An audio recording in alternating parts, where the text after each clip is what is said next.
Our starts of the week. It's a staple on the show every single week. We've been hitting on back-to-back weeks now, coming off some major wins at the quarterback, running back spot, even tight end. We had some streams in there that hit.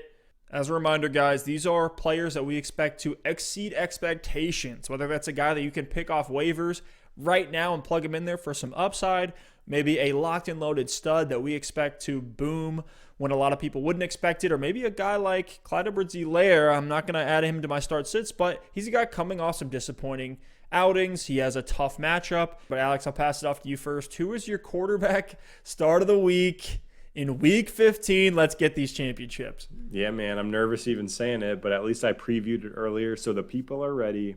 It's Mitch Trubisky against the Minnesota Vikings, or as I am calling him this week, Mitch Trubisky. Because, look, I think the upside is there for Mitch Trubisky, but you have to accept the fact that it's a risky play. This is an upside shot. This is if you're streaming and you need to take down a big team. I think Mitch Trubisky could return a big game. He's coming off of a hot streak here since he's taken back over for Foles. I mean, 3 weeks ago against Green Bay, his first game back, 20 fantasy points. 2 weeks ago against Detroit, a little more disappointing, only 13, but still doesn't kill you with that 13. And then last week, 25 fantasy points against the Houston Texans. Minnesota, the matchup isn't quite as good as you'd think it is. They're 15th against the quarterback position this season, about 18 points per game to the quarterback position. But I think Mitch Trubisky is going to get it done this week against the Vikings. You look at what he's done over the course of his career, and historically he's been able to have these pop games because of his rushing baseline. Last year, he had a 33-point game, several other games above 20 fantasy points. Back in 2018, he had another explosion game where he threw for 5 touchdowns. So, yes, Mitch Trubisky is a risky option. He's up, he's down, he's hot, he's cold. But with Allen Robinson in the Bears offense, with David Montgomery running well, with them on the cusp of the playoff race in the NFC, they're only one game out from a wild card spot. I think Mitch Trubisky is a really good start this week. I know the defense is good. The game script might not yield itself to a lot of passing with the Vikings liking to run the ball. But I think Mitch Trubisky is going to be able to get it done. I'm looking for, 250 yards and a couple touchdowns. And the good sneaky thing about Mitch Trubisky is his ability to run the ball. Gives you a pretty good rushing floor. Always a threat to run the ball into the end zone as well, which is huge for the quarterback spot, especially in 4-point passing touchdown leagues. So I'm looking for Trubisky to be a QB1 this week. That's top 12 in our terminology. So roll him out there if you're feeling like rolling the dice. And starting Mitch Trubisky here in the semifinals of your league. So you come to this show, you want the hot takes. We got them for you. The hot takes. Trubisky, plug him in. If you're feeling ballsy, if you're the type of guy who's going to go to the casino and put it all in red, you're throwing Mitch Trubisky out there in week 15. And how many active quarterbacks have had a 43-point fantasy football outing? Probably can count them on one hand, and one of them is Mitch Trubisky back in 2018. It was 6 touchdowns in one game, not 5. Now, that's irrelevant to what's going to happen this week, but it's worth noting the upside has been there for him in the past, and he can get hot. So it's all or nothing here in the semifinals, Stef. Anybody who plays DFS, Alex and I are big DFS players. I think Trubisky's an interesting one. Pulled up on DraftKings here. 5,500 this week. So I think he's a very interesting. I had him last week, and it worked out great with that Allen Robinson stack. So I'll probably be going back to the well here in week 15 for that FanDuel lineup. Yeah, appreciate that, and appreciate Trubisky for what he's doing in those DFS lineups. But my QB start of the week is Taysom Hill against the Kansas City Chiefs. We are in week 15, aren't we? Last year, the playoff heroes were Steven Sims and Brashad Perriman. These super deep names, it's just crazy when you get deep into the season. Teams got to go into their bag and pull out the guys that they signed to be 3rd and 4th strings on their roster. And one of those guys is Taysom Hill. If you've pulled him off of the waiver wire and been plugging him in, I think you can plug him right back in again against Kansas City. We know what the matchup is going to do. It's the second highest over-under on the week at 51.5. And I don't need to say anything about Taysom Hill's rushing baseline, his rushing volume. We know that's what he's going to be. We know from his role as a gadget player, even when Drew Brees is healthy, that he can be an efficient runner. He's going to run the ball a ton in the red zone and on the goal line.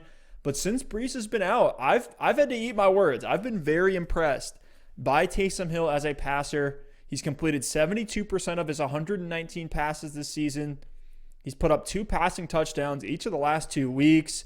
And since taking over in Week 11, Taysom Hill is the QB6. Wow. So unless you have a proven stud like Mahomes, Russell Wilson, Lamar Jackson, Kyler Murray, you're plugging in Taysom Hill in a smash matchup, a high upside matchup for Taysom. You know he's going to put points on the board. He's my start of the week in Week 15. I love it. And you know how I feel about Taysom Hill? Not necessarily my favorite player as a heavy Alvin Kamara investor, but he's been getting it done. You can't hate the production he is giving you in fantasy football. And assuming Drew Brees doesn't play this week, which it doesn't look like he's going to, I actually love that pick. So, Steph, time for the running back position. I'm going with Cam Akers against the New York Jets. This one should seem obvious, but a lot of people, were kind of burned by Cam Akers early in the year. They drafted him and he did nothing. They're trying to figure out, is this some sort of like mirage? Can I trust him in my playoff matchup? And you absolutely can against the Jets. First of all, the Jets are 22nd against the running back position, giving up 24.6 fantasy points per game in PPR. And Cam Akers has been on an absolute tear 3 weeks ago. Had the 9 carry for 84-yard and a touchdown performance. Was only on the field 27% of the snaps in that game, but was hyper efficient. We finally saw a flash from him. And the next week, Sean McVay rewarded him 62% of snaps. The next week, a season high, 21 carries for 72 yards and a touchdown. Also added a big reception in that game. And then last week, Thursday Night Football, you could not ignore it. 29 carries. 29 carries. What the hell? For 171 yards, 5.9 yards per carry. It seemed like every time they gave Cam Akers the ball, he was ripping off a 15-yard run in that game. Also got 3 targets, added some work through the air with 2 catches for 23 yards. So, I think this is a smash play on Cam Akers. I think he's an RB1 this week. And Steph, over the last 3 weeks, small sample size, but you got to look at these trends and how players are peaking as we move into the fantasy playoffs. Last 3 weeks, full PPR, Cam Akers is the RB10, just ahead of Alvin Kamara. So if you had any doubts about starting Cam Akers, throw him to the side. No, I'm not saying start him over Alvin Kamara, but you're starting him over just about anybody else that you have any kind of questions about this week. He is a smash play, must-start option here in Week 15. Yeah, I have him as a high-end RB2 this week. Love Cam Akers in this matchup. I'm still not over the fact that they gave this man 29 carries in a game. Like, that's Derrick Henry level volume. I don't think any other running backs see 29 carries in one game. I mean, even in garbage time, they're going to rotate a couple of those guys in. So it's exciting for Akers. I think there's just so much upside, and wow, it feels great to have a dynasty roster. I'm going to be playing against you next year that has Jonathan Taylor, Clyde Edwards-Helaire, and Cam Akers. But anyways, moving on here to my running back start of the week. It's Miles Sanders against the Arizona Cardinals. And, we were talking about Miles Sanders last week. We were not in the group. I want to set the record straight. We did not say bench Miles Sanders. We said temper expectations. His floor is going to be lower than you expect. And boy, we were on the wrong end of that one. We were talking about his floor. And yeah, that range of outcomes was there, but he absolutely smashed because Jalen Hurts has returned balance to the force for Miles Sanders. Week 14 against New Orleans, the number 1 run defense in the NFL. Sanders played 80% of snaps. So there were also questions not only in Miles Sanders, his health, his efficiency. Is he good or not? He's not seeing the volume. Right? Are they going to move away from this guy and rotate him in with Boston Scott? Played 80% of snaps in that really tough matchup. Had 14 rushing attempts on the ground for 115 yards, so really efficient there. Caught 4 of his 5 targets for 21 yards as well. Had 2 touchdowns on the ground, an 84-yard breakaway run to the house. And this is just what Miles Sanders done. He's now done this multiple times this season against good run defenses where you can just take a play up the middle at the 20-yard line and take it all the way for a touchdown. He now has Arizona. Should be an easier matchup than New Orleans. They're 12th against the run. Still only 1 game of sample size of tape for them to review on Jalen Hurts. And Miles Sanders is sitting at 5.65 yards per attempt. It's only 2nd in the NFL behind Nick Chubb this season. So you have to start him. He's a do-it-all back on an offense that has a ton of momentum. The Eagles are a whole new offense with Jalen Hurts. And let's admit it, this hurts to say as a guy who I like Carson Wentz, but the offense is better right now with Jalen Hurts in that lineup. Absolutely. So weird that this is happening, but we drafted Sanders with the upside to be a low-end RB1. I think he's a high-end RB2 in Week 15. Wow. It's a bit of a hot take there. You were definitely higher on me than Sanders going into last week. I was willing to bench him if I could, but I think we did admit you probably are starting him just because of the volume we expect, and it paid off for you. So I think you can definitely ride that hot hand in a matchup coming up against Arizona. But looking at the wide receiver position, my start of the week, it's my boy. It's T.Y. Hilton against the Houston Texans. Woo! Man, T.Y. Hilton has the Texans number, which is, first of all, the thing I love most about this matchup. And so many times you hear these weird stats that's like, oh, when this player plays this team in their stadium on a Thursday, he does this. And it's like, that's just so ridiculous. But T.Y. Hilton's track record against the Texans is so big. The sample size is absolutely huge, and he roasts them every single time. In 16 games against the Texans, T.Y. Hilton is averaging over 5 catches, over 96 yards, and over a half touchdown a game. So he's scoring more often than not against Houston. That's like 18 fantasy points a game in his career against the Houston Texans. A couple weeks ago, he torched the Texans for like 25 points. And Steph, over the last 3 games, this is going to blow your mind. Over the last 3 games, T.Y. Hilton is the wide receiver 3, behind only Devontae Adams and Tyreek Hill. So I know he absolutely burned you for, the vast majority of the season, but you have to ride the hot hand. In that Houston matchup in Week 13, 8 catches for 110 yards and a touchdown on 11 targets. Followed it up with 86 yards and 2 touchdowns last week against Vegas. T.Y. Hilton, I think, is a must start this week. You can't ignore the hot streak that he's on. You can't ignore how often Phillip Rivers is looking his way in the matchup, in the good offense with the Indianapolis Colts, and in the good streak that he has going for him and the track record over the course of his career. You got to start T.Y. Hilton this week against the Houston Texans. It took 10 weeks for us to realize that T.Y. Hilton upside, but it finally happened. I'm with you, man. You got to ride the hot hand. You're going to hate yourself if after 3 dominant weeks you don't plug T.Y. Hilton in and he puts up 25 points on your bench.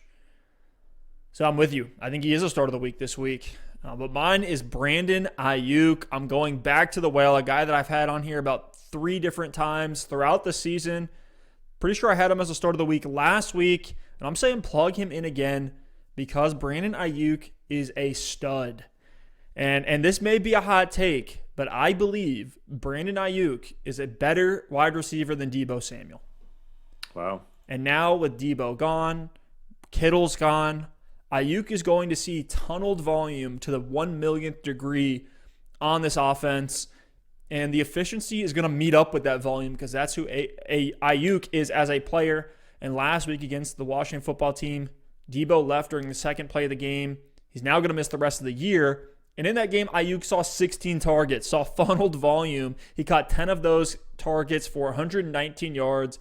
And the matchup can't be any better this week against a horrible Cowboys defense. And I could talk to you about, Aiyuk snap share, his red zone volume. But I think you're going to see the results of all of that when you see Aiyuk this week in a smash spot, winning people playoff weeks off the waiver wire in a lot of leagues because he's a locked-in wide receiver 1 for me this week.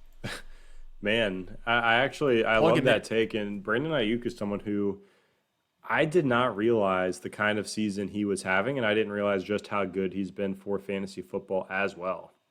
In terms of points per game, I mean, he's averaging more fantasy points per game in the 10 game he's played than a lot of your, typical must-start options, more than Terry McLaurin, more than Chris Godwin, more than Juju Smith-Schuster. He's 0.1 points behind Robert Woods in terms of points per game. So when Brandon Aiyuk is healthy and he is active with or without Deebo Samuel in the lineup, he has been a must-start option with or without Jimmy Garoppolo.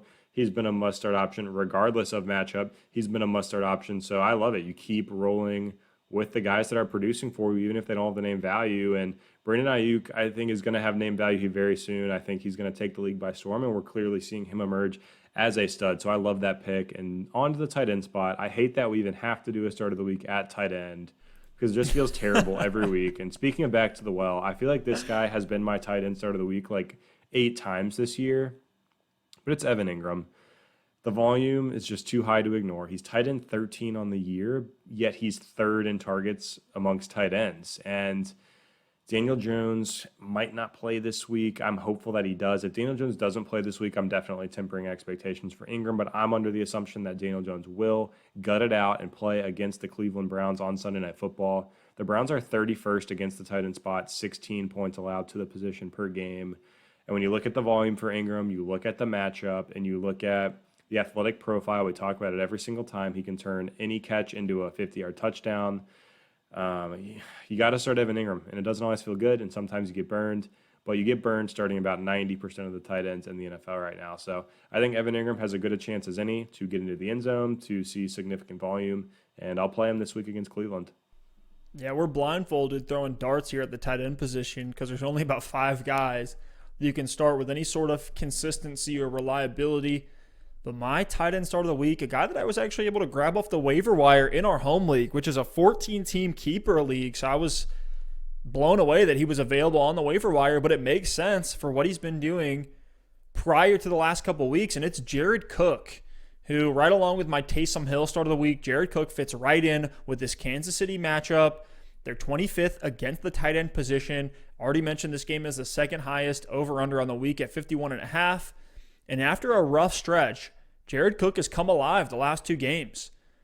Taysom Hill's been throwing the ball a lot better than many expected, throwing 72% completion percentage and throwing the ball more than 30 times in multiple games.